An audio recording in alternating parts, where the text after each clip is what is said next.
You're tired of doing everything manually in your business, but you're also afraid of automation because you don't want to lose that human touch. The good news is, it doesn't have to be one or the other when it comes to Dubsado. Today, I'm going to share several tips on how to make automation seem human in Dubsado.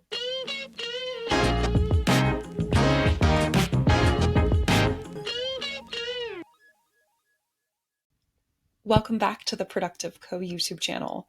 My name is Ray, and I am here to help you master all things Dubsado CRM. I find there are a number of Dubsado users who are struggling to get all of their tasks done in the day, and they want automation. However, they're afraid to implement it because they don't want to lose that personal touch.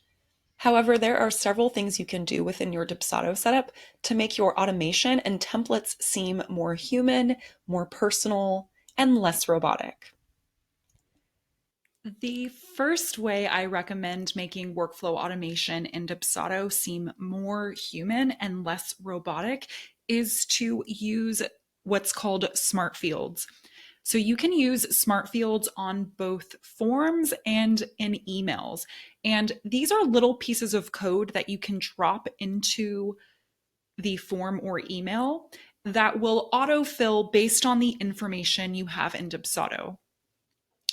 So after you enter in the client's first name into the system, you can then have all of the emails that you generate after that autofill the client's name on the email. So this way, all of the emails that go out in your workflow will have the client's name on it. So instead of just saying hello, you can say, hello, John, hello, Betty. And you're not just limited to the first name with smart fields. You can actually go toward the bottom of the text box where it says smart field, and these are a list of different fields that you can add here. But this is a great way for you to personalize all of your forms and emails that go out without actually having to manually personalize them. The second way to make your workflow automation in Dubsado seem more personal is to use office hours.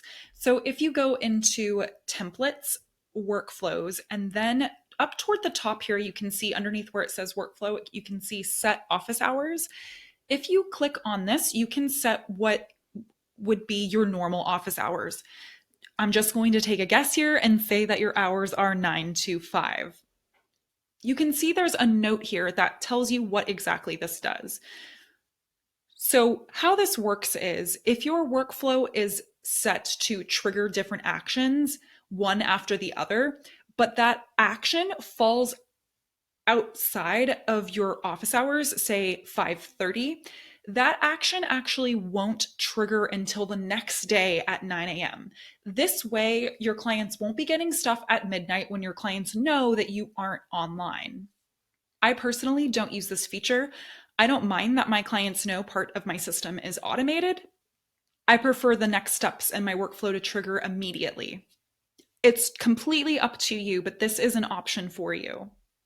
I do want to make a note here that at the time I'm recording this video, office hours will apply to all days of the week. That's 7 days a week. It's not currently able to allow you to control which days it goes out on. So say Monday through Friday. So just keep that in mind. Third way to make your workflow automation in Dubsado seem more personal is to delay sending.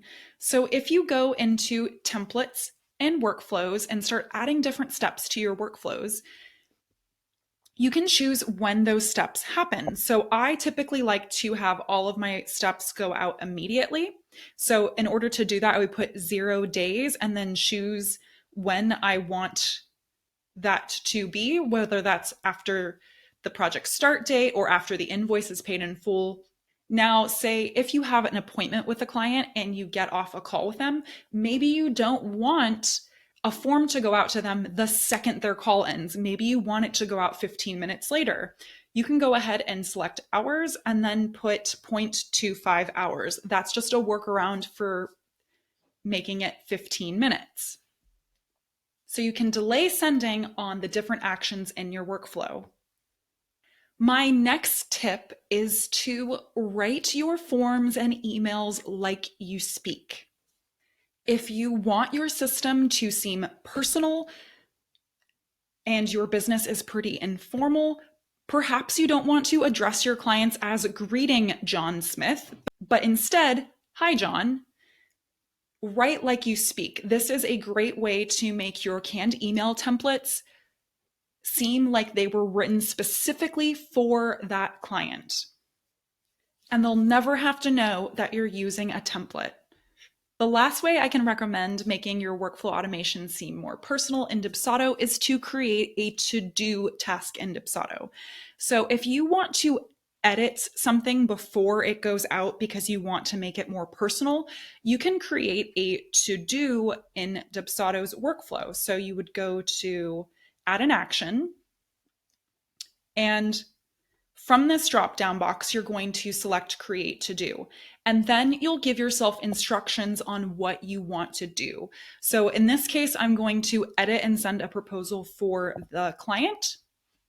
This will give me an opportunity to customize one of my canned email templates and one of my proposal templates for the client, instead of having the workflow automatically send out one of the proposals I already have on hand. If you liked this video, please make sure to subscribe to this YouTube channel and click the bell icon for notifications. If you found this video helpful, please also make sure to give it a thumbs up. And lastly, I do have several free downloads available on my website if you need further help with Dubsado. I also have a free 5-day e-course called Dubsado Workflow Secrets that will give you the foundation for mastering your workflows. I'll link to that below this video so you can get started right away. Have a wonderful day, and I'll see you next time. Bye.